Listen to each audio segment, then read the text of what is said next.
بچہ؟ کون سا بچہ؟ کس کا بچہ؟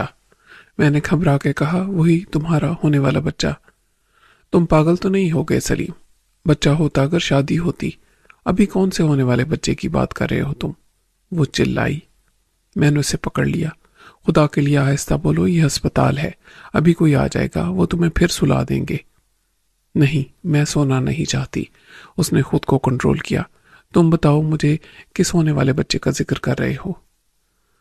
میں نے بڑی مشکل سے کہا، جس کا اب وجود نہیں رہا، ختم کر دیا تم نے، اور ساتھ ہی مرنا چاہا تاکہ اس کے لیے راستہ بالکل صاف ہو جائے۔ اس نے اپنا چہرہ ہاتھوں میں چھپا لیا اور ہچکیاں لینے لگی۔ تم کہہ رہے ہو میں نے پہلے ایک گناہ کیا تھا، خود کو انور کے حوالے کر دیا، اور جب اس کے نتیجے میں تو میں نے کہ ایسا نہیں ہوا تھا، مجھے خود سلونی بتا چکی تھی اور پھر شاہینہ نے بتایا۔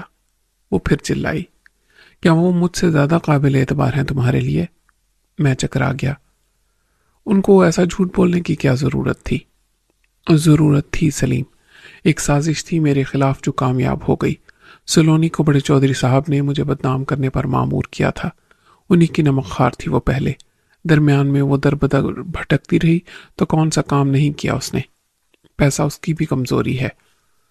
وہ کہتی تھی اس نے تمہیں خود دیکھا تھا۔ وہ ایسا ہی کہے گی، لیکن تم شاہینہ کی بات کرتے ہو، اس عورت کی جو میری دشمن تھی، جس نے مجھے قتل کرنے کی کوشش کی۔ میں چونکا۔ قتل؟ یہ بکواس جو تم میرے سامنے بیٹھ کر رہے ہو، اس پر یقین کیسے کیا تم نے؟ وہ مجھے ہر قیمت پر اپنے راستے سے ہٹانا چاہتی تھی تاکہ اس کی بہن کا راستہ صاف ہو، اس کے شوہر کی رہائی ہو، اسے سب کچھ واپس مل جائے جو اس کا تھا۔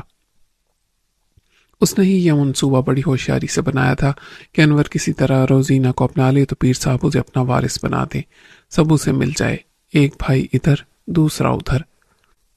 مگر میرے ہوتے یہ ناممکن تھا۔ انور کو یہ کب منظور ہوگا؟ وہ بن سکتا ہے پیر صاحب کا وارث؟ ہاں، اکبر بن سکتا ہے۔ وہ شاہینہ کے باپ کے جیسے سارے دھندے کر سکتا تھا، فراڈ کر سکتا ہے، اور اس کے لیے کچھ بھی خلاف اخلاق نہیں۔ میں نے سر ہلایا۔ میرا دماغ خراب ہو جائے گا۔ تم آخر کیوں انور کی حمایت کر رہی ہو اب تک؟ حمایت نہیں، میں وہی کہہ رہی ہوں جو ہے۔ شاہینہ سر توڑ کوشش کر چکی تھی کہ انور مان جائے۔ انور مان گیا تھا۔ یہی تو سارا فساد تھا۔ انور جانتا تھا کہ یہ ناممکن ہے۔ خاندانی لڑکی پہلی ہوتی ہے اور فوقیت رکھتی ہے۔ نہ نومن تیل ہوگا، نہ رادھا ناچے گی، نہ روزینہ مانے گی، نہ اس کی بہن اور نہ باپ۔ دوسری میں ہو جاؤں تو کسی کو کوئی اعتراض نہیں۔ وہ بہت الجھن اور پریشانی میں تھا۔ میں نے ہی اس سے کہا تھا کہ جائیداد کے جھگڑے ایسے ختم ہوتے ہیں تو چلو روزینہ سے کر لو شادی۔ تم بالکل پاگل ہونا۔ اپنے پاؤں پر کلہاڑی ماری۔ وہ نہیں مانا۔ ٹالنے کے لیے اس نے پہلی کی شرط رکھی۔ شاہینہ کہاں ماننے والی تھی؟ مگر انور تمہارے کہنے سے راضی ہو گیا تھا۔ اس کی نظر جھک گئی۔ میں اس کا خیال کیسے نہ کرتی؟ بڑے جھگڑے تھے جو خون خرابے کا سبب بنتے، وہ بھی حل کرنا چاہتا تھا۔ مجھے اس پر ترس آتا تھا، بیچارہ ہر طرف سے پھنسا ہوا تھا۔ اسے بھی پرسکون زندگی کی ضرورت تھی جو وہ میرے ساتھ گزار سکتا تھا۔ خاندانی بیوی بیٹھی رہتی گاؤں کی حویلی میں۔ حد درجہ بے وقوف ہو تم واقعی، سب پہلے سے فرض کر لیا تھا۔ لیکن شاہینہ نے پہلی دوسری کا جھگڑا یوں ختم کیا کہ مجھے زہر دے دیا۔ میں اچھل پڑا۔ تمہیں شاہینہ نے زہر دیا؟ تو تم سمجھ رہے ہو میں نے خود کھایا؟ وہ خفگی سے بولی۔ میں مر جاتی تو راستہ صاف ہو جاتا، انور کب تک روتا؟ ساری عمر تو میری قبر پر مجاور بن کے نہ بیٹھا رہتا۔ ریشم، اس نے زہر دیا اور تم نے کھا لیا؟ کیسے؟ مجھے نہیں معلوم، تم معلوم کرو ڈاکٹروں سے۔ انور نے ایک دفعہ تو مان لیا تھا کہ مجھے زہر دیا گیا جس سے میری جان چلی جاتی، مگر بعد میں پلٹ گیا۔ کہنے لگا کھانا خراب تھا یا پانی صاف نہیں تھا، پیٹ خراب ہو گیا تھا۔ ڈاکٹروں کو پہلے غلط فہمی ہو گئی تھی۔ مجھے شک ہے کہ وہ شاہینہ کو بچا رہا ہے، اپنی فیملی کی بدنامی نہیں چاہتا۔ یہاں سارے ڈاکٹرز، نرسیں سب اس کے رازدار ہیں۔ آج پیر صاحب بھی آئے تھے۔ ان کے آنے کا مقصد میری سمجھ میں نہیں آیا۔ وہ آئے تھے انور کو سمجھانے، معاملہ ان کی بڑی بیٹی کا ہے نا، وہ ہسپتال کے مالک سے بھی مل کر گئے، وہ شاید مرید ہے ان کا، یہاں مجھ سے کوئی بات ہی نہیں کرتا۔ میں معلوم کرنے کی کوشش کروں گا، لیکن مجھے کامیابی کی امید بہت کم ہے۔ انہوں نے سب کور کر لیا ہوگا۔ پولیس کیس بننے سے سبھی ڈرتے ہیں، مگر یہاں کیا ہو سکتا ہے؟ ہسپتال ان کا اپنا ہے، اور میں بھی اتنا بے وقوف تو نہیں کہ کسی ثبوت کے بغیر تھانہ کچہری کروں اور خود پھنس جاؤں۔ جب انور ہی کچھ نہیں کرنا چاہتا تو میں کیا کروں؟ مگر اب تم کیا کرو گی؟ ہسپتال سے وہیں جاؤ گی؟ اور کہاں جا سکتی ہوں؟ تمہارا اپنا بھی ایک گھر ہے، بھول گئی؟ مگر وہ حویلی نہیں ہے، میں نے کہا۔ میں نے ساری عمر گزاری ہے وہاں، لیکن اب کس کے ساتھ رہوں جب باپ نہیں؟ وہ اداس ہو کے بولی۔ بھائی بھی تو ساتھ رہ سکتے ہیں۔ اس نے نظر اٹھا کے مجھے دیکھا اور مسکرائی۔ دنیا جذبات کو نہیں، خون کے رشتے کو مانتی ہے، لیکن اب مجھے واقعی ایسا یقین ہے کہ میرا بھائی ہوتا کوئی تو تم جیسا ہی ہوتا، اور بہت فخر کرتی میں اس پر، اسی طرح حفاظت کرتا میری اور خیال رکھتا میرا۔ اس کی آنکھوں سے پھر آنسو چھلک پڑے۔ میں نے نرمی سے اس کے آنسو صاف کیے۔ میں تمہیں کبھی احساس نہیں ہونے دوں گا ریشم کہ تمہارا بھائی کوئی نہیں۔ میرے مزید کچھ کہنے سے پہلے دروازے پر ہلکا سا نوک کر کے سفید کپڑوں میں ملبوس ایک نازک سی لڑکی اندر آ گئی۔ دوا دینی ہے سر۔ میں پیچھے ہٹ گیا۔ اس نے ٹمپریچر اور بلڈ پریشر لے کر پیروں کی طرف لگے چارٹ میں اندراج کیا، پھر اپنی ٹرے میں سے کچھ دوائیں دے کر چلی گئی۔ ریشم کا بی پی اس وقت بھی کم تھا۔ نرس کے جاتے ہی شام کی چائے آ گئی۔ نیلی یونیفارم میں ٹرے لانے والا وہ کم عمر لڑکا بے حد متجسس نظر آتا تھا۔ میں نے اسے غور سے دیکھ کے بات کرنے کا فیصلہ کیا۔ چائے مجھے بھی مل سکتی ہے، میں مریض تو نہیں ہوں۔ وہ مستعدی سے دروازے کے قریب پلٹا۔ میں لا دیتا ہوں سر، کیفیٹیریا سے، وہاں کافی بھی ہے اور شام کو سینڈوچ بھی ہوتے ہیں۔ یہ تو میرے دل کی بات کہی تم نے، وہی لا دو، میں نے کہا۔ وہ 10 منٹ کے بعد آیا تو میں نے بات کا سلسلہ آگے بڑھایا۔ کب سے کام کر رہے ہو؟ پڑھتے نہیں ہو؟ وہ سر جھکا کے بولا، مجبوری ہے سر، ایک بہن بیٹھی ہے، ماں بیمار ہے، لیکن کتنی ناانصافی ہے کہ میں اس کا علاج نہیں کرا سکتا۔ مجھ سے کہتے ہیں میو ہاسپٹل لے جاؤ، داخل کرا دو۔ داخل تو میں کرا دوں، لیکن گھر پر کون رہے گا بہن کے پاس؟ اور اسے بھی ہسپتال میں چھوڑ دوں تو آپ کو اندازہ نہیں کہ وہاں کیا ہوتا ہے۔ بیماروں کے ساتھ آنے والے ہسپتال کے نچلے اسٹاف سے ڈاکٹر تک سب اسے ہر طرف سے گھیر لیں گے، غائب ہو جائے گی وہ۔ ہم تو یہاں دیکھتے ہیں۔ وہ اچانک خاموش ہو گیا، جیسے اسے خیال آ گیا ہو کہ وہ زیادہ بول گیا۔ باپ نہیں ہے کمانے والا؟ ہے سر، لیکن بہت چھوٹا تھا جب اس نے ماں کو چھوڑ دیا تھا۔ کچھ زکوٰۃ خیرات ملتی ہے، نہ لیں تو کیا کریں۔ میں صبح سے رات تک یہاں کام کرتا ہوں، رات کا کھانا دے کر جاتا ہوں تو 11 بجے گھر پہنچتا ہوں۔ میں نے غور کر کے کہا، گزارا نہیں ہوتا اس آمدنی میں تو کوئی اور کام کرو۔ اور کیا کام سر؟ پڑھا لکھا بھی نہیں، ابھی میٹرک کیا ہے پرائیویٹ، اور کیا نوکری ملے گی مجھے؟ اگر پڑھنا جاری رکھو گے تو ترقی کرو گے۔ وہ اداسی سے مسکرایا۔ پڑھنا جاری تو رکھوں گا، یہ طے ہے کہ میں بی اے کے بعد میں ایم اے بھی کروں گا، لیکن کام تو نہیں چھوڑ سکتا۔ اور سر، آج کل بی اے ایم اے کو کون پوچھتا ہے؟ کبھی کوئی کام کرنے کا نہیں سوچا؟ بہت سوچا سر، مگر سوچنے سے کام تو نہیں ہوتا۔ ایک رکشہ مل جاتا قسطوں پر تو 2 سال میں قسطیں بھی ادا ہو جاتی، بہت بہتر ہو جاتے ہمارے حال۔ 2 سال میں دن رات لگاتا میں، خوب پیسہ کماتا۔ 3 سال لگاتا میں بہن کی شادی کرنے کے لیے۔ رکشے میں آمدنی بہت ہے سر۔ 1 سال میں بہن چلی جاتی، ماں کا علاج بھی ہو جاتا، جب تک بی اے بھی کر لیتا میں، اس کے بعد شادی کرتا۔ شادی؟ اتنی جلدی ہے تمہیں؟ جلدی ہے ماں کے لیے سر، اس کی خدمت کرنے والا کوئی نہیں۔ عمر زیادہ ہوگی تو زیادہ آرام کی ضرورت ہوگی۔ اچھا، اور ایسی لڑکی آج کل کہاں ملتی ہے جو آئے اور بیمار ماں کو سنبھال لے؟ ریشم نے کہا۔ ملتی ہے جناب۔ اس کی آنکھوں میں جیسے خواب سے اتر آئے۔ یہ کہو نا کہ تم نے تلاش کر لی ہے، میں نے کہا۔ وہ کچھ شرما کے باہر نکل گیا۔ میں نے محسوس کیا کہ لڑکا اچھا تھا اور اس کی مجبوری کو کیش کرانا مشکل نہیں ہوگا۔ یہ بڑی خود غرضانہ سوچ تھی۔ میں ایک ناتجربہ کار نوجوان کی ذہنی اور معاشی مجبوری کا استحصال کرنے کا سوچ رہا تھا۔ عام حالات میں یہ یقیناً قابل مذمت ہوتا، لیکن جہاں میری اپنی مجبوری اس سے بڑی تھی، میں محسوس کرتا تھا کہ ریشم کی زندگی محفوظ نہیں، آنے والے خطرے کا سدباب بھی اتنا ہی ضروری تھا جتنا یہ جاننا کہ پہلے اس کی جان لینے کی کوشش کیسے کی گئی تھی۔ اگر میرے ہاتھ کوئی ثبوت لگ جاتا تو شاید اسے میں ریشم کی اور اپنے دفاع کے لیے استعمال کر سکتا تھا۔ ابھی تو میرے ہاتھ میں بھی کچھ نہیں تھا۔ ریشم کی پلکیں بوجھل ہونے لگی تھیں۔ غالباً نرس کی دی ہوئی دواؤں میں نیند دلانے والی گولیاں بھی شامل تھیں۔ چند منٹ میں وہ پرسکون ہو کے سو گئی تو میں آہستہ سے دروازہ بند کر کے باہر نکل آیا۔ نیچے جا کے مجھے انور کہیں دکھائی نہ دیا۔ لاؤنج میں اب اتنا رش تھا کہ بیٹھنے کی جگہ نہ تھی۔ میں باہر نکل آیا۔ عین سامنے ایک خاصا کشادہ لان تھا جس کے وسط میں فوارہ پانی اچھال رہا تھا۔ اس کے آس پاس کہیں کہیں کرسیاں ڈالے وہ مریض بیٹھے تھے جو یہاں داخل تھے اور جن کو ڈاکٹرز نے باہر تک جانے کی اجازت دے رکھی تھی۔ گاڑیاں دائیں طرف والی گیٹ سے اندر آ کر پیچھے کہیں پارکنگ ایریا میں چلی گئی تھیں۔ میں ایک بینچ پر بیٹھا۔ میرا خیال تھا انور مجھے تلاش نہیں کر پائے گا تو مجھے تلاش کرتا ہوا ضرور آئے گا، لیکن وہ نہیں آیا۔ ریشم سے مل کر میرے خیالات بہت بدل گئے تھے۔ میں نے جان لیا تھا کہ شاہینہ کس حد تک شفاق اور خود غرض ہو سکتی ہے۔ آج تو شاید اس کی خصوصی نظریات عنایت کا مقصد ہی کچھ اور تھا۔ کیا وہ اپنی لگاوٹ کی باتوں سے مجھے اپنے پیچھے لگانا چاہتی تھی؟ کیا وہ مجھے ایسا مرد سمجھتی تھی کہ اپنی ایک جھلک دکھا کر مجھے دیوانہ بنا لے گی اور پھر جو چاہے گی کرے گی؟ میں اپنی کمزوری کا شکار ہو جاتا تو وہ مجھے بلیک میل بھی کر سکتی تھی۔ ریشم اب بھی انور کے لیے جذباتی کمزوری کا شکار تھی۔ وہ خود اسے اجازت دے رہی تھی کہ روزینہ سے شادی کر لے۔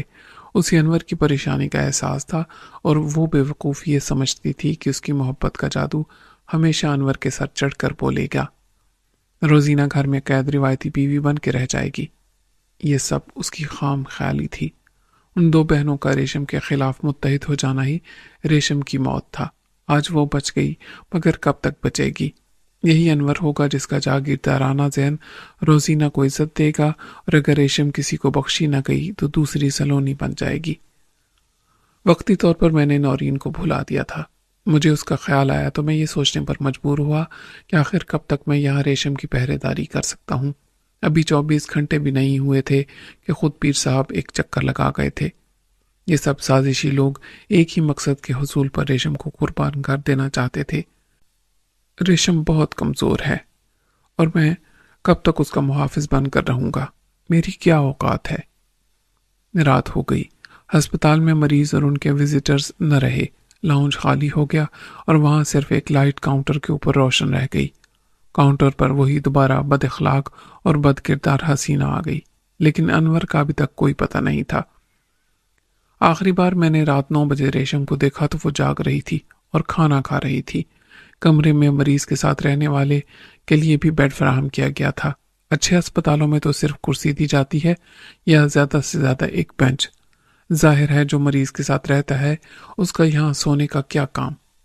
سب کام ایک اشارے پر نرسنگ سٹاف کر لیتا ہے، لیکن یہ وی آئی پی روم تھا جس میں قیام فرمانے والے اٹینڈنٹ کو بھی آرام کی ضرورت ہوتی ہے۔ مریض کا بیڈ بھی لگژری کا نمونہ تھا اور کمرے کے دیگر لوازمات بھی۔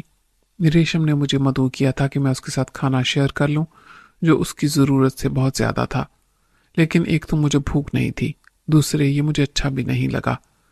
بالآخر اس نے انور کے بارے میں پوچھا۔ وہ کہاں ہے؟ میں نے لا علمی کا اظہار سر ہلا کے کیا۔ میں نے تو اسے نیچے جانے کے بعد نہیں دیکھا، پتہ نہیں بن بلائے اچانک کہاں چلا گیا۔ اسے کچھ صدمہ ہوا۔ تم نے معلوم بھی نہیں کیا؟ کس سے معلوم کرتا؟ حویلی میں فون کر کے یہ پوچھ سکتا ہوں، لیکن یہ کیسے ہو سکتا ہے کہ وہ تمہیں اکیلا چھوڑ کے خود حویلی چلا جائے؟ اس نے کہا، اکیلی کہاں ہوں میں، تم ہو میرے ساتھ، لیکن میرا خیال ہے کہ جاؤ تم بھی، رات کو ٹھہرنے کی کیا ضرورت ہے؟ ضرورت مجھے ہے، میں نے کہا۔ میری طبیعت ٹھیک ہے، رات کو کال بیل پر نرس آ جاتی ہے فوراً، میں سوتی ہی رہوں گی۔ میں نے کہا، جب میں نے کہہ دیا کہ میں رہوں گا تو بحث کیسی؟ اچھا تم اس دوسرے بیڈ پر سو جاؤ، میں نے صاف انکار کر دیا۔ یہ کسی طرح مناسب نہیں۔ وہی بیٹھی ہے کاؤنٹر پر جو کہہ رہی تھی کہ آرڈر نہیں غیر متعلقہ افراد کے مریض کے پاس جانے کا، وہ مجھے اسی کمرے میں سونے دے گی؟ تم میری فکر نہ کرو، میں اپنا بندوبست کر لوں گا۔ نیچے آ جانے کے بعد مجھے اندازہ ہوا کہ رات بھر ان کرسیوں پر اکیلے بیٹھنا آسان نہ ہوگا۔ میں نے کیفیٹیریا میں جا کر دیکھا جو اب بند ہو رہا تھا۔ مجھے وہی لڑکا نظر آیا جو رکشا بھی چلانا چاہتا تھا اور ہمیں بھی کرنا چاہتا تھا۔ اس نے مجھے پہچان لیا، سیدھا میرے پاس آ گیا۔ کچن میں کام کرنے والا تو چلا گیا ہے سر، صفائی ختم کر کے میں بھی چلا جاؤں گا۔ یعنی اب کھانے کے لیے کچھ نہیں مل سکتا؟ کھانے کے لیے تو بہت کچھ ہے، آپ کے لیے کافی میں بنا لاتا ہوں الیکٹریکل کیٹل میں، 2 منٹ لگیں گے، وہ چٹکی بجا کے بولا۔ وہ ایک ٹرے میں بسکٹ اور کنفیکشنری کا بہت سا اسباب اٹھا لایا اور کافی لے کر میرے سامنے بیٹھ گیا۔ مجھے بھی بری عادت پڑ گئی ہے، یہاں مفت کی ملتی ہے نا۔ میں نے محسوس کیا کہ اس نے مجھ سے کچھ توقعات وابستہ کر لی ہیں۔ اس میں کوئی شک نہیں کہ وہ ہر سپورٹ کا مستحق ثابت ہوتا تھا، لیکن میں بھی اس کی مدد کسی غرض کے بغیر نہیں کرنا چاہتا تھا۔ شاید یہی وقت تھا کہ میں اس سے صاف بات کر سکتا تھا۔ دنیا کے کام اسی طرح چلتے ہیں، اس ہاتھ دے اس ہاتھ لے۔ امید بہت کم تھی، لیکن ہر جواری کو صرف آس کا سہارا ہوتا ہے۔ میں نے کہا، اس وقت اگر تم مدد نہ کرتے تو مجھے کھانے کے لیے باہر جانا پڑتا۔ نام کیا ہے تمہارا؟ ناصر حسین سر۔ ناصر حسین، میں رکشہ دلوا سکتا ہوں تمہیں۔ اس کی نظر مجھ پر جم گئی۔ سر، میں آپ کا قرض بھی ادا کر دوں گا۔ یہ قرض نہیں ہوگا، تمہیں ایک کام کرنا ہوگا میرا۔ وہ کچھ مایوس نظر آنے لگا۔ کام؟ آپ بتائیں، اگر میرے بس میں ہوا تو ضرور کروں گا۔ تم کوشش کر سکتے ہو، لیکن رکشہ تمہاری کوشش کامیاب ہونے سے مشروط نہیں ہے۔ ہر شخص کوشش ہی کر سکتا ہے۔ اس کا چہرہ چمک اٹھا۔ آپ کام بتائیں سر۔ میں نے سوچ کے کہا، میں جس مریض کے ساتھ ہوں اس کو زہر دے کر مارنے کی کوشش کی گئی تھی، اس کا نام ریشم ہے۔ ناصر کو جیسے شوق لگا۔ وہ تو بہت اچھی ہیں، ان کو مارنے کی کوشش کس نے کی تھی؟ میں نے اپنی بات جاری رکھی۔ کل رات یعنی آج صبح 3-4 بجے ریشم کو یہاں لایا گیا تھا۔ جیسا کہ طریقہ ہے، ڈاکٹر نے اس کا معدہ واش کیا اور اسے بچا لیا۔ مجھے بتاؤ، جب اس قسم کا کوئی کیس آتا ہے تو کیا ہوتا ہے؟ پہلے تو ریسیپشن پر انٹری ہوتی ہے، وہاں جو بھی ہو وہ نئی فائل بناتی ہے، اس پر رجسٹریشن وغیرہ کا نمبر ڈالا جاتا ہے۔ پھر ایمرجنسی میں کوئی ڈاکٹر مریض کو دیکھتا ہے اور فائل میں لکھ لیتا ہے کہ اس نے کیا دیکھا اور علامات کیا ہیں اور کیا کرنا چاہیے۔ زیادہ سیریس کیس ہو تو گھر سے کسی تجربہ کار ڈاکٹر کو بھی بلا لیتے ہیں، جیسے کہ ہارٹ اٹیک ہو۔ کیا اس کیس میں کسی کو بلایا گیا ہوگا؟ ناصر نے نفی میں سر ہلایا۔ میرا تجربہ تو کہتا ہے کہ ڈیوٹی ڈاکٹر نے خود ہی سب کر لیا ہوگا۔ میں نے مسکرا کر کہا، تم بھی تجربہ کار ہو؟ 2 سال سے یہاں ہوں سر، دیکھ کے اور سن کے بہت کچھ سیکھ لیا ہے۔ ریشم کی فائل کہاں ہے؟ ان کی فائل ہوگی آفس میں، آپ کیوں پوچھ رہے ہیں؟ مجھے وہ فائل چاہیے، یہاں اس کیس کو دبا دیا گیا ہے۔ ناصر بولا، یہ تو ہوتا ہے سر، ہر کیس دبا دیا جاتا ہے، پولیس کا یہاں کیا کام، لیکن فائل رہتی ہے، اس میں سب لکھا ہوتا ہے۔ تم مجھے وہ فائل لا کر دے سکتے ہو یا دکھا سکتے ہو؟ میں آفس میں نہیں جا سکتا سر، آپ کو فائل کیوں چاہیے؟ کیا آپ پولیس کیس کرنا چاہتے ہیں؟ ضروری نہیں، میں چاہتا ہوں میرے پاس ثبوت ہو۔ میری نوکری چلی جائے گی سر، کسی کو معلوم ہوا تو؟ کوئی بات نہیں، یہ تمہارے لیے فائدے کا سودا ہے، فائل تو مجھے اور اس کے ساتھ ہی استعفیٰ۔ 1 ہفتے بعد کسی کا تم پر شک نہیں جا سکتا، اس وقت تم رکشہ چلا رہے ہوگے، میں نے کہا۔ وہ اپنے ہونٹ کاٹتا رہا اور سوچتا رہا۔ بہت مشکل کام ہے یہ۔ مشکل یا ناممکن؟ میں نے کہا۔ رکشے کے علاوہ بھی آپ کو کچھ پیسے خرچ کرنا پڑے تو؟ میں نے کہا، میں تیار ہوں۔ کتنے؟ زیادہ سے زیادہ 10,000، وہ بولا۔ کوئی مسئلہ نہیں، تم کام کرو۔ اس نے سر ہلایا اور کھڑا ہو گیا۔ میں یہ کینٹین بند کر دوں، پھر آتا ہوں۔ کینٹین کا باورچی اور مالک سب جا چکے تھے، ناصر کو صفائی کر کے شٹر گرانے تھے۔ میں باہر نکل کے پارکنگ ایریا میں ٹہلتا رہا، جہاں اب صرف ایک گاڑی اور ایک ایمبولینس کھڑی تھی۔ ناصر تقریباً آدھے گھنٹے کے بعد نمودار ہوا تو کچھ نروس تھا۔ سر، مجھے امید ہے اب آپ کا کام ہو جائے گا۔ ایک رکشہ میری زندگی بدل دے گا، اس لیے میں مجبور ہو گیا۔ تم سمجھتے ہو کہ میں نے تمہاری مجبوری سے فائدہ اٹھایا ہے؟ وہ رک گیا۔ فائدہ اٹھانا اور ہوتا ہے سر، یہ اتنا بڑا کام نہیں تھا، کوئی اور 10,000 میں کر دیتا، اور وہ 10,000 میں نہیں کرے گی۔ میں نے کہا کون وہ؟ جو کاؤنٹر پر بیٹھی ہے، مس جولی۔ آپ نے میرے مستقبل کے بارے میں سوچا، صرف پیسہ نہیں پھینکا۔ میں واقعی مجبور تھا، میرے ساتھ ایک ماں اور ایک بہن کی زندگی جڑی ہوئی ہے، یہ مس جولی مجبور نہیں۔ میں صاف کہتا ہوں اسے لالچ ہے، اس کی کمائی کے ایسے ہی دھندے ہیں۔ مجھ سے پوچھ رہی تھی کہ تمہیں کتنے ملے۔ کمینی، اس میں سے بھی مانگتی۔ میں نے ٹال دیا کہ تم اپنی بات کرو۔ تم نے اسے سودا کیا فائل کا؟ فائل کیبنٹ کی ایک چابی اسی کے پاس ہوتی ہے سر، اگر کوئی کیس آ جائے آج رات کو تو ضرورت پڑے گی۔ وہ اچھی عورت نہیں ہے سر، میں تو ڈر رہا تھا کہ کہیں الٹا میرے گلے نہ پڑ جائے، لیکن اس کو تو پیسہ چاہیے۔ میں نے جوا کھیلا تھا، اپنی نوکری داؤ پر لگا دی تھی۔ اگر میں ہار جاتا۔ ہر جواری جیتنا ہی چاہتا ہے، تم ہارے تو نہیں۔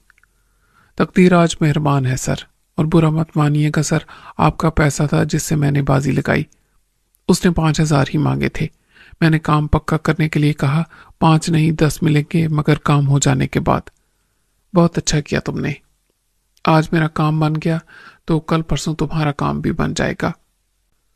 تمہیں اعتبار ہے نا مجھ پر؟ اعتبار آپ کی ضرورت ہے سر، اور میری بھی۔ اب آپ جا کے لاؤنج میں بیٹھ جائیں۔ لاؤنج میں اکیلا؟ یہ اکیلے میں ہونے والی بات ہے سر، دن میں تو نہیں ہو سکتی۔ میں نے اس نوجوان کے مقابلے میں خود کو احمق تصور کیا، اس کے کندھے پر تھپکی دی اور واپس چل دیا۔ وہ مجھے دیکھتا رہا، اپنے تصور میں وہ خود کو رکشہ ڈرائیور کی جگہ دیکھ رہا ہوگا۔ اس کے کان رکشے کا شور سن رہے ہوں گے۔ شاید اسے یقین کرنا مشکل ہو گیا ہوگا کہ یوں اچانک راہ چلتے میں کسی کو الادین کے چراغ کی طرح خواب کی تعبیر مل سکتی ہے۔ مس جولی نے نظر اٹھا کر مجھے دیکھا اور مسکرائی۔ اب اس کے اور میرے درمیان بیگانگی کا رشتہ نہیں رہا تھا، ایک جیسی ضرورت نے ہمیں ملا دیا تھا۔ ضرورت نہ میری جائز تھی نہ اس کی۔ میں ایک الگ کرسی پر آخر میں جا بیٹھا، وہ اپنی جگہ سے اٹھی اور میرے پاس آ گئی۔ سر آپ مس ریشم کے ساتھ ہیں؟ اس نے تمہید باندھی۔ ہاں، کل رات بھی تم ڈیوٹی پر تھی؟ یس سر، میں نائٹ ڈیوٹی دینا پسند کرتی ہوں، صبح 8 بجے تک۔ کیا آپ رات بھر یہیں بیٹھے رہیں گے؟ مجبوری ہے، کمرے خالی ہیں، اگر آپ آرام کرنا چاہیں تو میں کھول دوں۔ کرایہ کتنا ہوگا مس جولی؟ اس نے میری آنکھوں میں آنکھیں ڈال کے کہا 10,000 سر۔ میں نے سر ہلا دیا، مجھے منظور ہے۔ جولی مجھے کوریڈور کے شروع میں ہی ایک کمرے میں لے گئی۔ یہ کمرہ کسی مریض کے لیے نہیں رکھا گیا ہوگا، شاید یہاں رات کی ڈیوٹی دینے والا ڈاکٹر ہوتا ہوگا۔ رات کو ہر روز تو کیس نہیں آتے، اس وقت مجھے ڈیوٹی ڈاکٹر کوئی نظر نہیں آ رہا تھا۔ آپ یہاں آرام کریں۔ میں کرسی پر بیٹھ کے اور جوتے اتارنے لگا۔ آج نائٹ ڈیوٹی پر کوئی ڈاکٹر نظر نہیں آ رہا، نہ ہی کوئی نرس۔ ڈاکٹر اوپر ہیں جہاں وارڈ ہیں، نرس بھی اس کے ساتھ ہوگی، میرا مطلب ہے ڈیوٹی پر۔ ایمرجنسی میں وہ اوپر سے نیچے آ جاتا ہے۔ کل رات بھی یہی ڈاکٹر تھا جب ریشم کو لایا گیا تھا؟ یس سر، نرس بھی یہی تھی۔ آپ کیوں پوچھ رہے ہیں؟ میں نے ٹال دیا، ایسے ہی یہ سب اس نے کیا ہوگا، تجربہ کار ڈاکٹر ہوگا۔ جولی باقاعدہ کال گرل تھی، غالباً اس کی ہر رات یہاں ڈبل ڈیوٹی بن جاتی ہوگی، کبھی مریض کے ساتھ تو کبھی تیماردار کے ساتھ۔ ضرورت مند بھی مریض بن کے آ جاتے ہوں گے۔ میں بہت تھکا ہوا تھا، کمر سیدھی کرنے کے لیے لیٹا تو انتظار میں چھت کو گھورتے گھورتے سو گیا۔ پھر آنکھ کھلی تو جولی میرے ساتھ تھی اور کمرے میں اندھیرا تھا۔ وہ پھر ڈیوٹی پر گئی تو میں نے لائٹ جلا کے وہ فائل دیکھی جو ٹیبل پر رکھی تھی۔ کمرے میں ابھی تک جولی کے وجود سے پھوٹنے والی تیز خوشبو بھری ہوئی تھی۔ بے اختیار مجھے وہ خوشبو یاد آئی جو نورین کے پاکیزہ وجود کی علامت بن گئی تھی، ایک لطیف روحانی احساس کی طرح۔ یہ دنیا کی کثافت سے آلودہ خود اپنا اشتہار بن جانے والی خوشبو تھی۔ میں نے فائل اٹھا کے دیکھی، اس میں بہت کچھ میری سمجھ میں آنے والا نہیں تھا۔ ڈاکٹر کی تحریر اور ڈاکٹری زبان سمجھنا دشوار تھا۔ مجھے خیال آیا کہ شاید یہ جولی مجھے سمجھا سکے۔ میں نے اسے پھر بلا لیا۔ جو بات اس نے کمرے میں آ کے کی وہ خالص کاروباری اور بے شرمی کی انتہا تھی۔ اس نے اپنی اور اپنے وقت کی قیمت مانگی، مگر میں نے اسے مایوس کیا۔ آج نہیں مس جولی، پھر کبھی صحیح۔ اس امید افزا بات نے اسے خفا نہیں کیا۔ آپ میرا نمبر لے لیں۔ نمبر کی کیا ضرورت ہے، جب یاد آئے گی تمہاری تو آ جاؤں گا، تم یہی ملو گی۔ ابھی مجھے اس فائل میں لکھا ہوا سمجھاؤ، یہ کیا ہے؟ اس نے فائل دیکھی اور کسی حد تک مطلب سمجھا دیا۔ تم یہ فائل لے جاؤ گے اپنے ساتھ؟ ظاہر ہے صرف اسے، یا تمہیں دیکھنے کے تو 10,000 نہیں دیے تھے میں نے۔ اس نے نفی میں سر ہلایا۔ فائل نہ ملی تو کل میری نوکری بھی جائے گی۔ تم اس کی فوٹو اسٹیٹ کاپی بنوا لو۔ اسے میرے واپس آنے کا یقین ہوگا۔ میں باہر گیا اور مجھے آدھی رات کے بعد فوٹو اسٹیٹ بنانے والی مشین کی تلاش میں بہت دور جانا پڑا۔ جب میں واپس لوٹا تو وہ کچھ پریشان تھی۔ اصل فائل مجھ سے لے کر اس نے فوراً واپس اپنی جگہ رکھ دی۔ صبح تک ہمارے درمیان پھر اجنبیت کا رشتہ آ گیا تھا جو گزر جانے والی رات کا رازدار تھا۔ میں ضرورت کے لیے کچھ رقم لے کر آیا تھا، مگر اب میرے پاس اتنی رقم بھی نہیں تھی کہ میں ٹیکسی کر کے واپس جا سکوں۔ جو گاڑی میں لایا تھا وہ میرے پاس تھی۔ رات کا باقی حصہ میں نے اندر باہر گھومتے پھرتے سوتے جاگتے گزارا۔ حالانکہ میری جگہ کوئی اور ہوتا تو صبح تک اس کمرے میں عیش کرتا جس کا ایک رات کا کرایہ 10,000 روپے تھا۔ رات کے دوران ایک بار میں نے اوپر جا کے ریشم کو بھی دیکھا۔ اس کے کمرے میں مدھم روشنی تھی اور وہ سکون سے سو رہی تھی۔ رپورٹ سے ریشم کے موقف کی تصدیق بھی ہو گئی تھی کہ اس نے نہ خودکشی کی کوشش کی تھی اور نہ اپنے جرم محبت کا نقش مٹانے کی۔ یہ سارا پروپیگینڈا کا زہر تھا جو بھابھی نے پھیلایا تھا۔ انور مجھے بتائے بغیر چلا گیا تھا اور اس کی گاڑی بھی نہیں تھی، جس سے اندازہ ہوتا تھا کہ وہ واپس ہی گیا ہوگا۔ اس کی لا تعلقی، بے رخی یا بے حسی میرے نزدیک افسوسناک تھی، لیکن اب اس نے نظریں پھیر لی تھیں اور اس کے جذبات کا رخ بھی بدل گیا تھا۔ یہ شرمندگی تھی کہ اس نے مجھ سے بھی بات کرنے سے گریز کیا تھا۔ وہ ریشم کو میرے حوالے کر کے بھاگ گیا تھا۔ میں اسے فون کر کے پوچھتا تو شاید جواب کسی بہانے کی صورت میں آتا۔ میری طبیعت خراب ہو رہی تھی۔ ابا جی نے بلا لیا تھا۔ تم تھے اس کی دیکھ بھال کے لیے تو میں واپس آ گیا۔ ریشم اب تک اس کا دفاع کر رہی تھی۔ اس کا موقف یہی تھا کہ انور اسے چھوڑنے والا نہیں۔ وہ بعد میں روزینہ سے مجبوری میں شادی کرے تو اس کی کوئی اہمیت نہیں۔ یہ خود فریبی کا طلسم تھا، ورنہ اس کی حقیقت وہی تھی جو میری نظر دیکھ رہی تھی اور دنیا بھی جانتی تھی۔ یہ ڈوبتے کو تنکے کا سہارا تھا، ورنہ حقیقت ایک ہی تھی جو ریشم دیکھنا نہیں چاہتی تھی۔ ان حالات نے مجھے بڑے مخمصے میں ڈال دیا تھا۔ اب میں یقین کے ساتھ نہیں کہہ سکتا تھا کہ ریشم میرے کہنے سے حویلی چھوڑ دے گی۔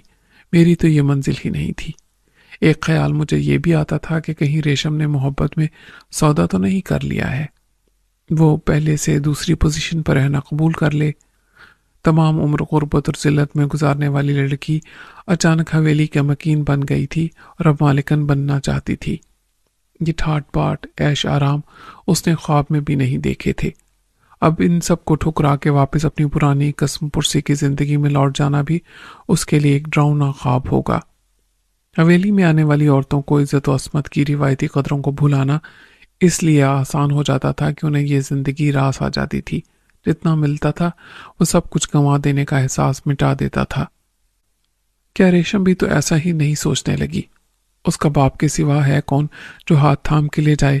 وہ حویلی میں اپنی جگہ بنانے کے لیے اب بھی پر امید ہے اور اس کے لیے کوشش بھی کر رہی ہے۔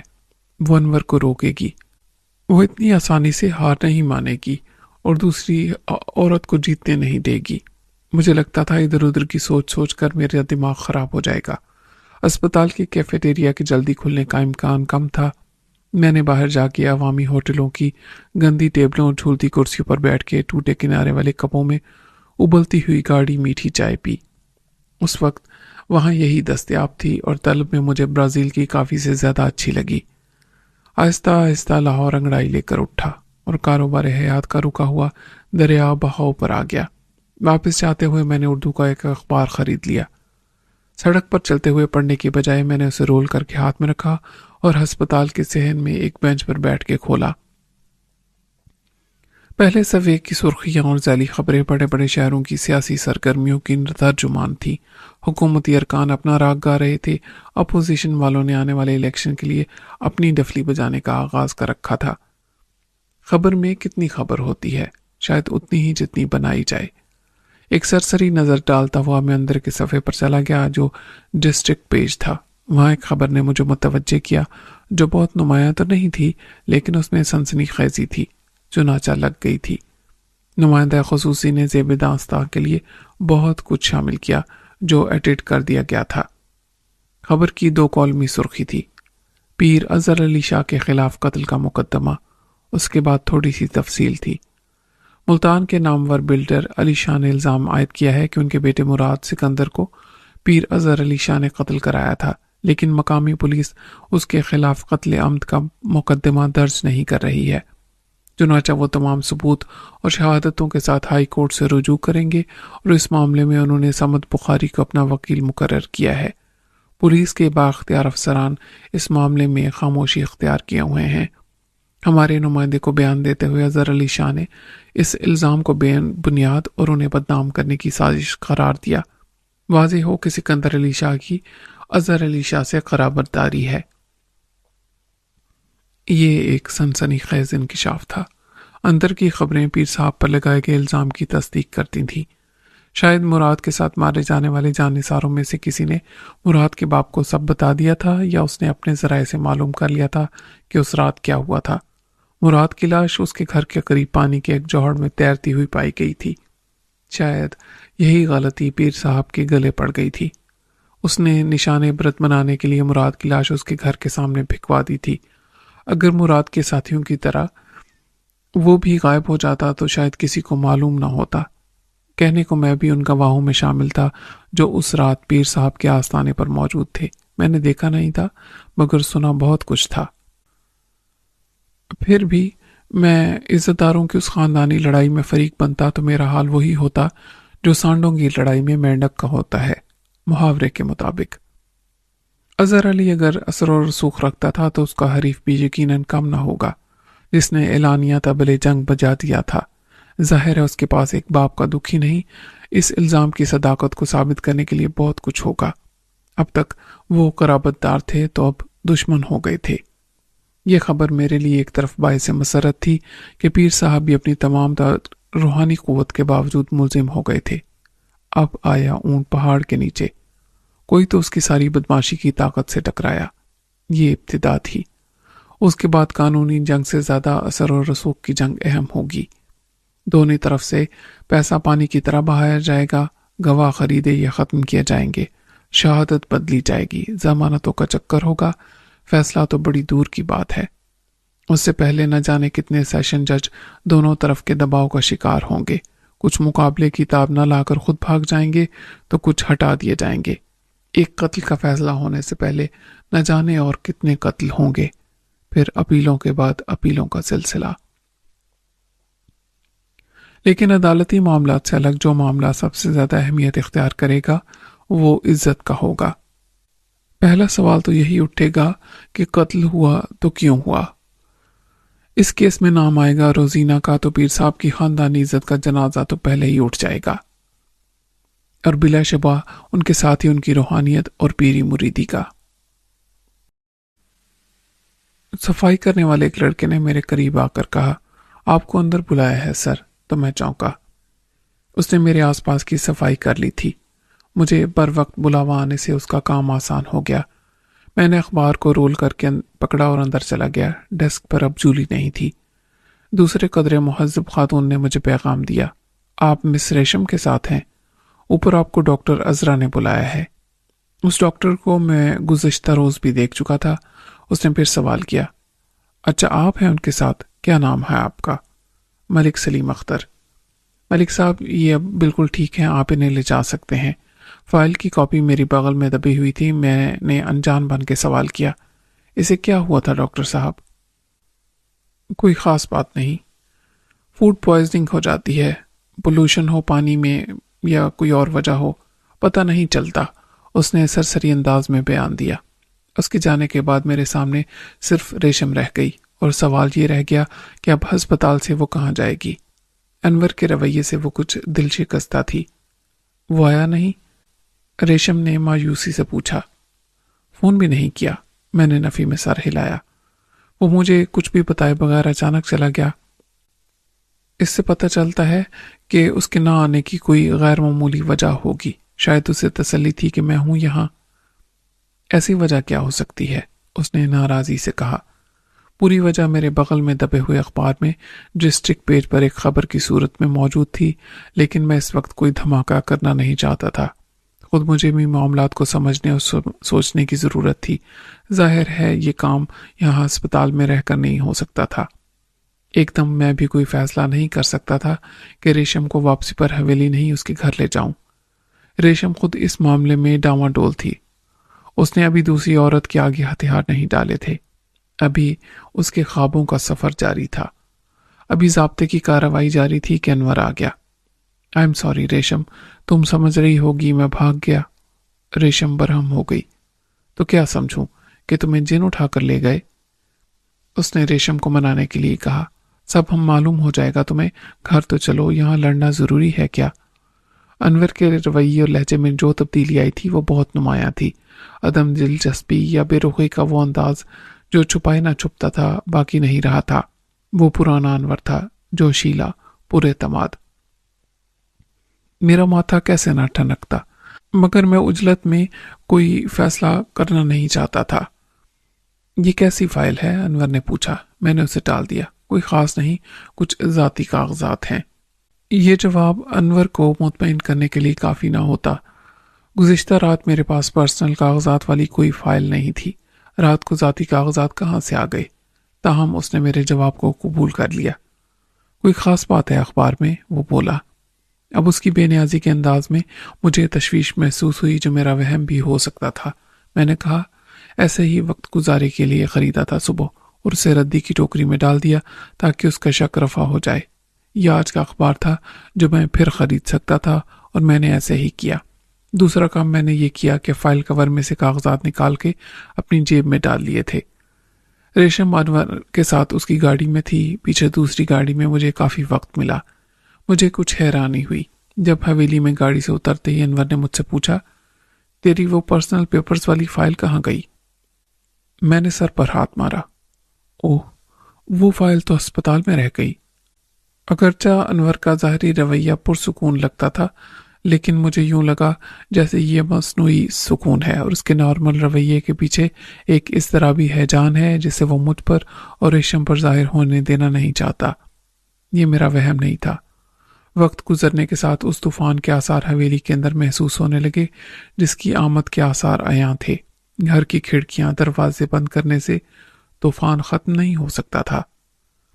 ریشم کو اس کے کمرے میں چھوڑنے کے بعد انور نے کچھ محسوس نہ ہونے والی احتیاطی تدابیر اختیار کرنا ضروری سمجھا۔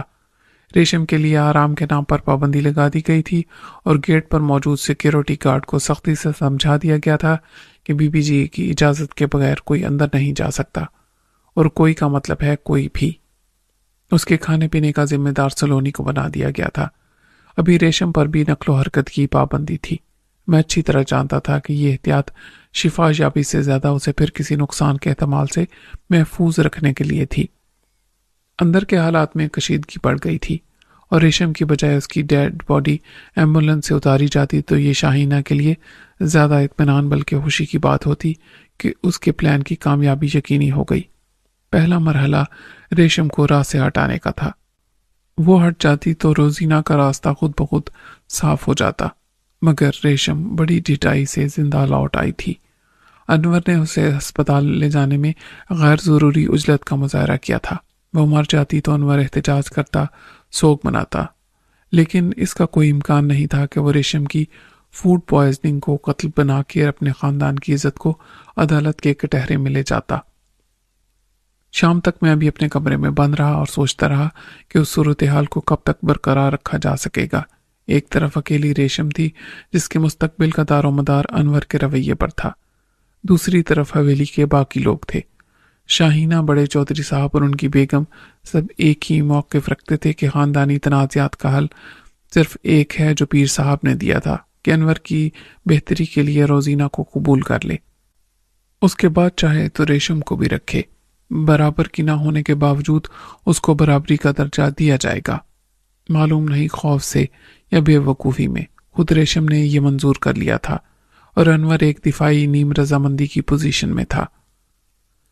مجھے اس ماحول میں ریشم کا مستقبل قطعی غیر محفوظ نظر آ رہا تھا۔ میری سپورٹ کوئی معنی نہیں رکھتی تھی، اور انور کے جذبات میں فرق آ گیا تھا۔ مجھے نظر آ رہا تھا کہ روزینہ اس گھر میں آ گئی تو ریشم کا ٹھکانہ یہاں نہیں رہے گا۔ حالات خود اسے نکلنے پر مجبور کر دیں گے، اور وہ زیادہ برا ہوگا۔ اخبار میں میں نے جو خبر دیکھی تھی وہ زلزلہ برپا کر دینے والی تھی، لیکن ابھی کچھ کہنا مشکل تھا کہ اس سے انور کا مستقبل کس حد تک متاثر ہوگا۔ یہ بھی ممکن تھا کہ قانونی معاملے کا خاندانی فیصلوں پر اثر نہ پڑنے دیا جائے۔ حویلی کے اندر کا ماحول بڑا عجیب ہو گیا تھا۔ اس کے ہر کمرے کا مکین اپنی بقا کی جنگ الگ لڑ رہا تھا۔ پہلے کمرے میں چودھری اپنے کمرے میں بیماری اور معزولی کے دن ایسے ہی گزار رہا تھا جیسے کہ اورنگزیب کے تخت پر قبضہ کر لینے کے بعد اس کے باپ شاہ جہاں نے اپنی اسیری کے دن قلعے میں پورے کیے تھے۔ نیچے اکبر کی حیثیت اورنگزیب کے بھائی جیسی تھی، جس کی زندگی کا ہر لمحہ بے یقینی میں گزر رہا تھا۔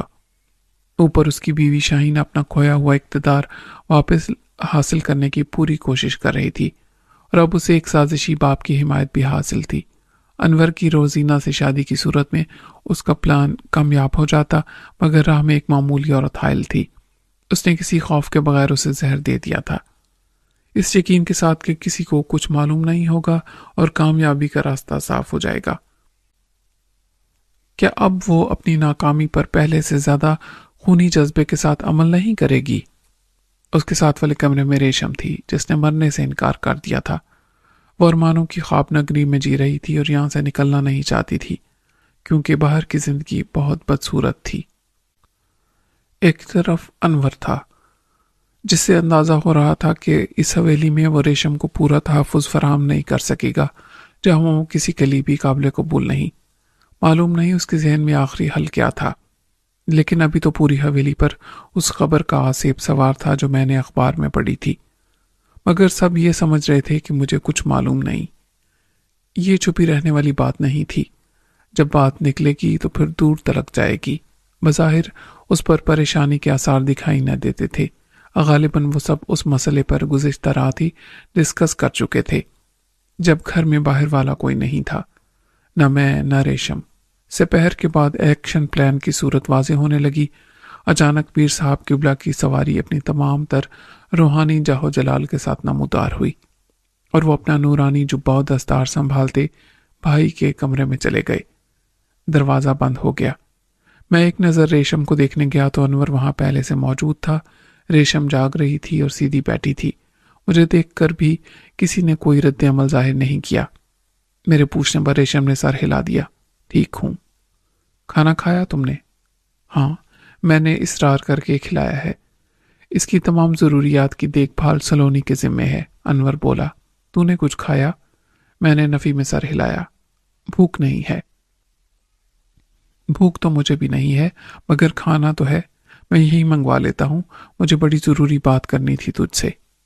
یار مجھے معاف رکھ، میں پہلے ہی بہت دباؤ میں ہوں، نہ میں تیری طرح سوچ سکتا ہوں نہ کسی کی مدد کر سکتا ہوں۔ مجھے تو اسی میں عافیت نظر آتی ہے کہ خود کو تمام معاملات سے الگ کر لوں۔ تو جا سکتا ہے، وہ شکایتی لہجے میں بولا۔ ہر طرف سے میں پھنس گیا ہوں اور بھگتنا بھی مجھے ہی ہے۔ میں ایسا نہیں کر سکتا کہ ریشم کا ہاتھ پکڑوں اور نکل جاؤں۔ ہم فلمی خوابوں کی رومانی دنیا کے کسی رنگین ماحول میں اپنا خوابوں کا گھر بسا لیں اور محبت کے گیت گاتے زندگی گزاریں۔ میں نے بہت عیش و آرام، اختیار و اقتدار والی زندگی گزاری ہے۔ شہزادوں کی طرح دنیا گھومی ہے ملک، جوگیوں کی طرح نہیں۔ میں نے ہمدردی سے کہا۔ مسئلہ تیرا ہے تو حل بھی تیرے پاس ہے۔ مسئلہ کوئی نہیں تھا، زیادہ سے زیادہ وراثت کا تھا۔ وہ ختم ہو جاتا، لیکن حالات اچانک میرے خلاف ہو گئے ہیں۔ مجھے ہر طرف سے محصور کیا جا رہا ہے اور ایسا لگتا ہے کہ سب کی یہی ضد ہے کہ ریشم کو چھوڑ دو۔ مجھے شک ہے کہ ریشم کی جان لینے کی کوشش کی گئی تھی۔ صرف شک؟ میں نے برہمی سے کہا۔ تو جانتا ہے کہ اس میں شک کی کوئی بات نہیں۔ ریشم کو زہر دینے والی شاہینہ تھی اور اس نے جھوٹ بولا مجھ سے، ریشم کو بدنام کرنے کے لیے۔ انور کا رنگ اڑ گیا۔ ملک، شک کی بات میں اس لیے کرتا ہوں کہ دیکھا کسی نے بھی نہیں تھا۔ تو بتا کیا دیکھا؟ اپنی بات سے مکرنا شاہین کے لیے کیا مشکل ہوگا؟ وہ تجھے جھوٹا بنا دے گی۔ وہ خود گولی چلا کے بھی ریشم کو قتل کر دے تو اس پر انگلی کوئی نہیں اٹھائے گا۔ یہ ہو سکتا ہے کہ سارے چشمدید گواہ تیرے خلاف عدالت کے کٹہرے میں کھڑے ہو جائیں اور حلف اٹھا کے گواہی دیں کہ انہوں نے تجھے قتل کرتے دیکھا تھا۔ وہ اکبر کی بیوی، چودھری صاحب کی بڑی بہو اور پیر اظہر علی شاہ کی بیٹی ہے۔ پورا خاندان اس کے ساتھ ہے۔ میں نے تلخی سے کہا۔ یعنی جو آج نہیں ہوا کل ہوگا اور تو کچھ نہیں کرے گا؟ میں نے ایسا تو نہیں کہا، جو کرنا ہے مجھے ہی کرنا ہے، میرے سامنے دو ہی راستے ہیں، یا ریشم کے سوا سب کچھ چھوڑ دوں، سب کو چھوڑ دوں، راج پاٹ، زمین جائیداد چھوڑ کے خالی ہاتھ محل سے نکل جاؤں گوتم بدھ کی طرح، پھر کہاں جاؤں، کیا کروں؟ دوسرا راستہ یہ ہے کہ ریشم کو چھوڑ دوں اور شادی کر لوں روزینہ سے، نہر کی ایک طرف میری حکومت ہو، دوسری طرف میرے بھائی کی، ایک میں شاہینہ مہارانی ہو اور دوسری میں روزینہ۔ بڑی آزمائش سے گزر کے اور سخت عذاب جھیل کے میں نے تیسرا راستہ نکالا تھا جو آسان نہیں تھا، اور میں اعتراف کرتا ہوں کہ میری مشکل ریشم نے آسان کی تھی۔ ریشم بے وقوف ہے؟ نہیں، ریشم بہت پریکٹیکل ہے۔ اس نے میرے عذاب کا بوجھ کم کیا، ورنہ میں پاگل ہو جاتا۔ تاہم عذاب ختم نہیں ہوا، اس طرح ریشم کی زندگی اور میرا مستقبل محفوظ ہو جاتے، اور حل تجھے یہ نظر آیا کہ تو ریشم سے شادی کر لے، اس کے سوا کوئی صورت بھی نہیں۔ تو بھی جانتا ہے اور ریشم بھی کہ روزینہ سے مجھے محبت نہیں ہو سکتی جو مجھ پر تھوپی جا رہی ہے، کیونکہ حویلی میں ریشم کو جگہ دینے پر کوئی راضی نہیں۔ اوکے، تم رکھو حویلی میں روزینہ کو، میں ریشم کے ساتھ شہر میں رہوں گا، اس کا حق اسے ضرور ملے گا میری محبت کے علاوہ۔ اور عزت؟ میں نے تلخی سے کہا، عزت میں دوں گا۔ وہ گرم ہو گیا، محبت کے ساتھ جو روزینہ کو نہیں ملے گی۔ اب ریشم چاہے تو اڑ جائے کہ مجھے بھی وہی مقام چاہیے جو روزینہ کو ملے گا، یا روزینہ شرط لگا دے کہ پہلے ریشم کو چھوڑ دو، جو ناممکن ہے وہ ناممکن ہے۔ اور خود ریشم سے پوچھ لے تو، اور سب کو بھی بتا دیا تھا؟ یہ ضروری نہیں تھا، وقت آنے پر سب کو پتہ چل جاتا، قبل از وقت نزاع کا معاملہ اٹھانے سے فائدہ۔ لیکن اب ایک نئی مصیبت نازل ہو گئی ہے جو میرے حق میں تو رحمت ہی ہے۔ تو نے دیکھا ہوگا پیر صاحب آئے ہیں بڑی افراتفری میں۔ دیکھا تھا میں نے۔ انور نے اپنی بات جاری رکھی، ان پر ایک کیس بن گیا ہے قتل کا۔ کس کے قتل کا؟ کتنے بے گناہوں کا لہو ہے ان کے دامن پر، اس کا پتہ تو میدان حشر میں چلے گا۔ یہ خاندانی معاملہ ہے، تو مراد کو جانتا ہے؟ میں نے بہتر سمجھا کہ انجان بن جاؤں اور پوری بات انور سے سنوں، لیکن 2 دن پہلے یہ حویلی میں موضوع بحث بن چکا تھا۔ مراد تھا روزینہ کا ماموزاد بھائی، اور مجھے معلوم نہیں اس میں کتنی حقیقت ہے۔ مراد چاہتا تھا کہ روزینہ سے شادی کر لے، اس میں کوئی قباحت بھی نہیں تھی۔ مراد پڑھا لکھا اور ہینڈسم تھا، شاہینہ کے مقابلے میں روزینہ سے بھی زیادہ تعلیم حاصل کی تھی، لیکن پیر صاحب نے کہ اپنے سالے کے ساتھ تعلقات کشیدہ تھے۔ اس کا سبب پہلے تو یہ تھا کہ جب سالے نے بلڈر بننے کا فیصلہ کیا تو اس نے بہت دور کی سوچی تھی۔ اسے معلوم ہو گیا تھا کہ لاہور ملتان موٹر وے کا بائی پاس اس کی زمین کے سامنے ہوگا۔ ابھی تک یہ منصوبہ کاغذوں میں ہے، لیکن اصولی طور پر اس کی منظوری دی جا چکی ہے، اور یہ ہے بھی ناگزیر۔ بالآخر موٹر وے اسلام آباد تک بلکہ پشاور سے کراچی تک بنے گی۔ زمین سالے کی تھی، اس نے کنسٹرکشن میں بہنوئی سے پیسہ لگانے کو کہا، پیر صاحب نے انکار کیا تو اس نے زمین گروی رکھ کے بینک سے لون لے لیا۔ اس پر پیر صاحب نے فتویٰ جاری کر دیا کہ بینک لون پر سود ہوتا ہے اور سود کی کمائی حرام ہے، اور وہ سب جائز ہے جو پیر صاحب کرتے ہیں یا کراتے ہیں۔ یہ دوغلا پن تو جاری ہے۔ ان کے فتوے سے رنجش پیدا ہوئی اور سالے نے بہنوئی کی پیری مریدی کے خلاف بیان داغ دیا کہ یہ سب فراڈ ہے۔ بس اس کے بعد دونوں طرف سے توپوں کے منہ کھل گئے۔ کچھ عرصے بعد یہ فساد تو ختم ہو گیا، لیکن دونوں گھروں کے درمیان جیسے دشمنی کی بنیاد پڑ گئی۔ یہ رشتے کا معاملہ تو اب اٹھا ہے۔ اس سے پہلے بھی بھائی اپنی بہن کے گھر خود چل کے آ گیا تھا، اور اس نے پیر صاحب کو بھی منانے کی کوشش کی تھی، لیکن پیر صاحب ایک گمراہ ہو جانے والے سالے کو کیسے معاف کرتے جو ان کی پیری مریدی کا مذاق اڑاتا تھا۔ یہ بھی ناممکن تھا کہ وہ پیر صاحب کے ہاتھ پر بیعت کر لے اور ان کے مریدوں کے حلقے میں شامل ہو جائے۔ نتیجہ یہ کہ بہن بھائی میں صلح تو ہو گئی اور وہ ایک دوسرے کے گھر بھی آنے جانے لگے۔ پیر صاحب نے اس کی اجازت کیسے دی؟ میں نے سنا ہے کہ بیوی نے بغاوت کر دی تھی۔ اس کا ایک ہی بھائی تھا اور جھوٹ سچ خدا جانے۔ اس نے کہا تھا کہ بھائی کا رشتہ تم سے پہلے تھا، میں تمہیں چھوڑ سکتی ہوں، اسے نہیں۔ پیر صاحب کیا کرتے؟ جوان بیٹیوں کی ماں کو طلاق نامہ ہاتھ میں تھما دیتے۔ اسی آنے جانے میں مراد نے روزینہ کو پسند کر لیا۔ صرف مراد نے، میں نے کہا۔ روزینہ کی طرف سے میں کیا کہوں، وہ گھر میں سخت پہرے میں رہتی تھی، کسی کے ساتھ سونی مہیوال والا کھیل تو نہیں کھیل سکتی تھی۔ ویسے کوئی وجہ نہیں کہ روزینہ اسے پسند نہ کرتی، لیکن خاندانی رنجش کی وجہ سے یہ ناممکن تھا۔ اگر یہ رومانس تھا تو مجھے اس کے بیک گراؤنڈ کا کوئی علم نہیں، ہو سکتا ہے ان میں خط و کتابت ہو یا کوئی ملاقات ہوئی ہو۔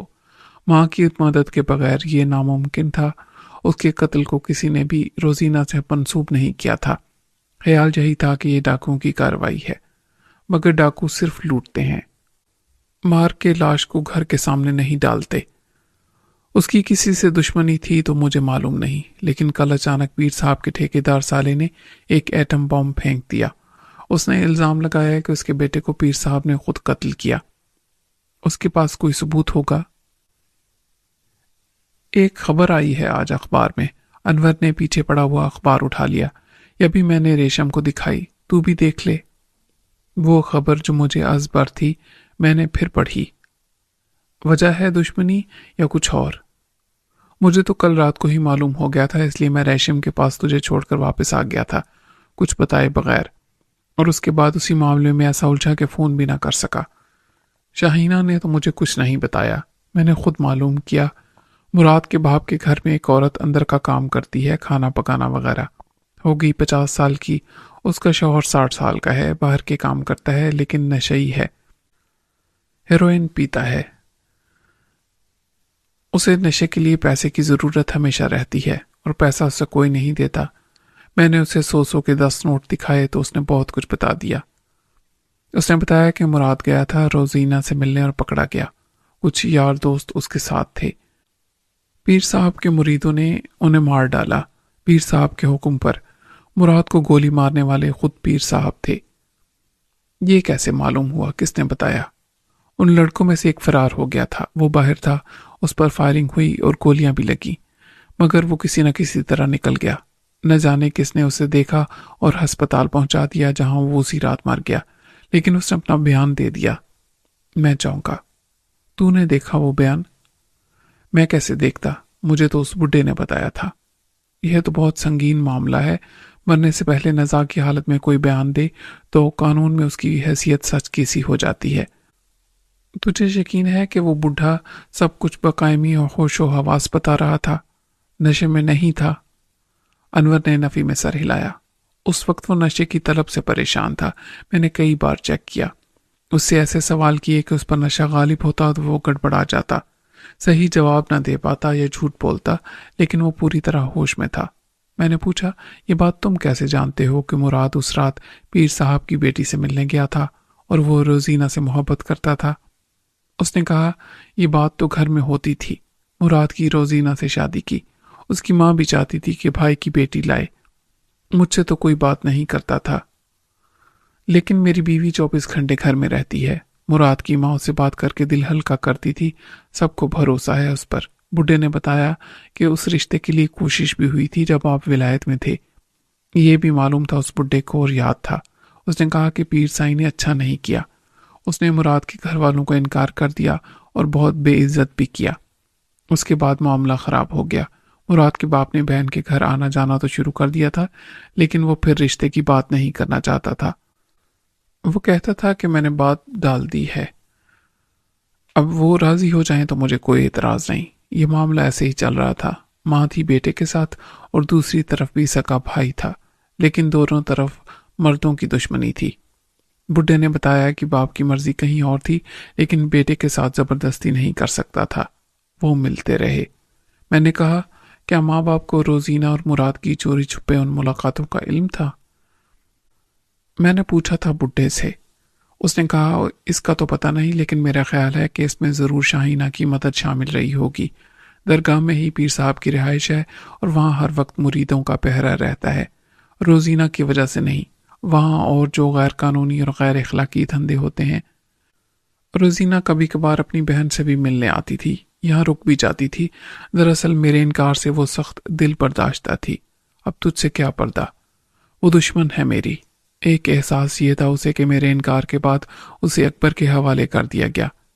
پہلے انکار سے اس کی انا کو سخت ٹھیس لگی ہوئی تھی، جب میں نے ٹھکرا دیا تو وہ اکبر کو بخش دی گئی۔ یہ ملال ہمیشہ سے اس کے دل میں تھا۔ کبھی اکبر نے بھی اسے کچھ کہا؟ میں نے خود کچھ نہیں سنا، ایک بار سلونی نے سنا تھا، وہ نشے میں تھا اور شاہینہ سے کہہ رہا تھا کہ شکر کرو کہ میں نے تمہیں قبول کر لیا۔ ٹھکرائی ہوئی عورت کو، تجھ میں کوئی خوبی ہوتی تو کیا انور 7 سمندر پار جاتا، اور گیا تھا تو لوٹ آتا۔ میں پھنس گیا، ابا جی نے مجھے مروا دیا۔ میں نے کہا نشے میں آدمی کچھ بھی بول جاتا ہے، لیکن وہ جھوٹ نہیں ہوتا۔ یہ تو مشہور ہے کہ شراب کے نشے میں آدمی سچ بولتا ہے۔ شاہینہ نے بہت بے عزت محسوس کیا ہوگا۔ ان کے درمیان لڑائی ہوتی تھی تو بھی وہ کہتی تھی کہ میرے نصیب جو تمہارے پلے باندھ دی گئی۔ روزینہ کا معاملہ دوسرا ہو گیا۔ جب میں نے پھر انکار کر دیا، اس کے بعد ریشم آ گئی۔ روزینہ نے بھی بہن سے کہا ہوگا کہ اس کی تو زندگی خراب ہوئی، اس کی خراب نہ ہو۔ روزینہ کے ساتھ شاہینہ بھی چاہتی ہوگی کہ اس کی شادی مراد سے ہو جائے۔ پھر یہ مشکل ہو گیا اور مراد اس چکر میں مارا گیا۔ بڈھے سے صرف اتنا پتا چلا تھا کہ وہ پیر صاحب کی درگاہ کی طرف گیا تھا، باقی میرا اندازہ ہے سب جانتے ہیں کہ مراد کو پیر صاحب نے انکار کر دیا تھا اور اب دوبارہ کوشش کی جا رہی تھی کہ میں اسے قبول کر لوں۔ زمین کا معاملہ شاید بیٹیوں کی زندگی کے معاملے سے زیادہ اہم سمجھا جاتا ہے۔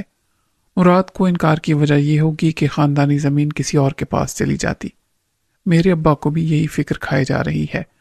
میرا ہر طرف سے گھیراؤ کر لیا گیا تھا اور وہ لوگ پر امید ہو گئے تھے کہ یہ سانحہ ہو گیا۔ مراد کے ادھر جانے کی وجہ بھی معلوم ہو جائے گی۔ کہیں ایسا تو نہیں کہ وہ روزینہ کو نکال لے جانا چاہتا ہو؟ میں نے قریدنے کی غرض سے کہا۔ ہوش و حواس میں وہ ایسا کرتا تو خودکشی ہوتی۔ روزینہ نکل نہیں سکتی تھی، بفرض محال نکل بھی جاتی تو پیر صاحب ان دونوں کو زندہ کہاں چھوڑتے؟ وہ بھاگ کے کہیں بھی چلے جاتے۔ جس دن ان کا سراغ ملتا انہیں مار دیا جاتا۔ یہ غیرت کے نام پر قتل بھائی یا چچا بھی کر سکتا تھا، اور پیر صاحب اپنے مرید کو اجازت دیتے تو یہ کار ثواب وہ بھی کر گزرتا۔ وہ لڑکا جو مراد کا دوست تھا اور اس رات بچ نکلا تھا، اس مرنے والے لڑکے نے روزینہ کا نام بھی لیا تھا۔ نام تو نہیں لیا، لیکن پیر صاحب کی بیٹی کا حوالہ دیا ہے۔ ظاہر ہے ان کی صرف ایک بیٹی ہے، وہ روزینہ ہے۔ اب تو روزینہ کا نام آ گیا ہے قتل عمد کے مقدمے میں۔ اب پیر صاحب کیا کریں گے؟ وہ جھٹلائیں گے، کہیں گے کہ یہ انہیں بدنام کرنے کی سازش ہے، ممکن ہے تفتیش میں رکاوٹ ڈالیں۔ مراد کے ساتھ مرنے والے اس کے دوست تھے تو ان کی تلاش بھی ہوگی۔ کسی کی لاش نہ ملے پھر بھی 2 قتل تو ہوئے، مراد کا اور اس بیان دے کر مرنے والے کا۔ پیر صاحب کی بے عزتی اور بدنامی بہت ہوگی۔ اس وقت پیر صاحب اس معاملے میں بھائی سے مدد لینے آئے ہوں گے، میں نے خیال ظاہر کیا۔ وہ کچھ دیر چپ رہا۔ مجھے ایک اور سازش کا پتہ چلا ہے، شاید ثابت کیا جائے کہ روزینہ اس روز باپ کے گھر پر ہی نہیں تھی۔ پھر کہاں تھی؟ یہاں میرے ساتھ۔ گزشتہ تاریخ کا کوئی نکاح نامہ بنا لیا جائے گا جس سے ثابت ہو کہ روزینہ کی شادی تو بہت پہلے مجھ سے ہو چکی تھی اور وہ رخصت ہو کے یہاں آ گئی تھی۔ یہ ساری کہانی جھوٹی ہے اور انہیں بدنام کرنے کی ایک مکروہ سازش۔ کسی نے دروازے پر آہستہ سے نوک کیا۔ ایک خادمہ نے چودھری صاحب کا پیغام دیا۔ بڑے چودھری صاحب نے آپ کو بلایا ہے اور آپ کو بھی۔ اس نے میری طرف دیکھا۔ انور اٹھ کھڑا ہوا۔ اگر انہوں نے مجھ سے نکاح نامے پر دستخط کرائے تو گواہی تیری ہوگی۔ انور، کیا تو دستخط کرے گا؟ میں نے کہا۔ وہ بے بسی سے میری طرف دیکھتا رہا۔ خاموشی سے سب سننے والی ریشم کی آنکھیں امید اور مایوسی کے مخالف جذبوں کی عکاسی کر رہی تھیں۔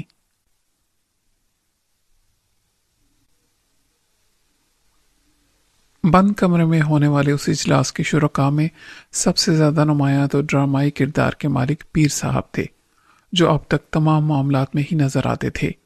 بڑے چودھری صاحب بیڈ پر تکیوں کے سہارے نیم دراز تھے اور آج حقہ پی رہے تھے، جس کی انہیں اجازت نہیں تھی۔ آج دل کے روگ سے بڑا خطرہ ان کے خاندانی وقار کے لیے پیدا ہو گیا تھا، چنانچہ وہ ٹینشن میں تھے۔ اصل مجرم، میں پیر صاحب کو مجرم ہی کہوں گا، ایک جھوٹی رعونت اور منافقت آمیز روحانی تکبر میں مبتلا تھے۔ ان دونوں بڑوں کی نظر کے ساتھ شاہینہ کی نظر بھی مجھ پر جم گئی تھی۔ ہر نظر کا اپنا پیغام تھا۔ پیر صاحب کی نظر مجھے یوں دیکھ رہی تھی جیسے جیلر کی نگاہ کسی مفرور قیدی کو دیکھتی ہے۔ پیغام واضح تھا کہ تم وہی کرو گے جو ہم نے کہا تھا، ورنہ جو تمہارے ساتھ ایک بار ہوا پھر ہو سکتا ہے۔ بڑے چودھری اور ان کی بیوی چودھرائن کی نظریں ایسی تھی کہ تم نے غیر ہونے کے باوجود ہمارے خاندانی مسئلوں کو بڑی نیک نیتی اور ذہانت سے سلجھایا تھا۔ آج بھی تم انکار نہیں کر سکتے۔ انور کی نظر میں بے بسی اور مظلومیت تھی کہ خاندانی وقار اور محبت کی اس رسہ کشی میں مجھے ٹوٹنے سے تم ہی بچا سکتے ہو۔ شاہینہ کی نظر کا پیغام سب سے الگ تھا۔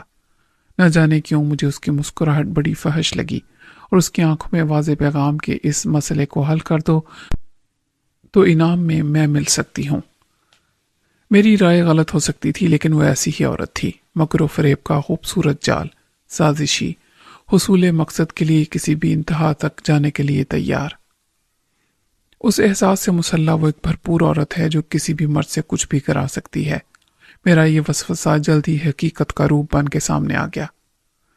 کمرے میں ایک صوفہ سیٹ تھا۔ سنگل صوفے پر جو آمنے سامنے لگے ہوئے تھے، بڑی چودھرائن اور پیر صاحب براجمان تھے۔ بڑے 3 افراد کے صوفے پر انور کے ساتھ شاہینہ پہلے سے موجود تھی۔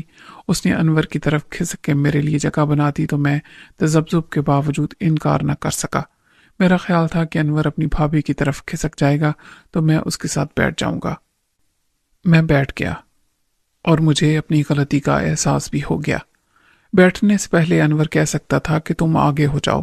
خاندانی بزرگوں کی طرف سے یہ مجھ پر اپنائیت اور اعتماد کا اظہار تھا کہ انہیں میرا بھابھی کے ساتھ بیٹھنا برا نہیں لگا تھا، جیسے کہ ہم بھائی بہن ہیں، جو کہ ہم نہیں تھے۔ چند سیکنڈ اس تذبذب میں گزرے کہ مجھ سے گفتگو کا آغاز کون کرے گا اور کیسے کرے۔ پھر شاید نظروں میں یہ اشارہ بڑے چودھری کو مل گیا۔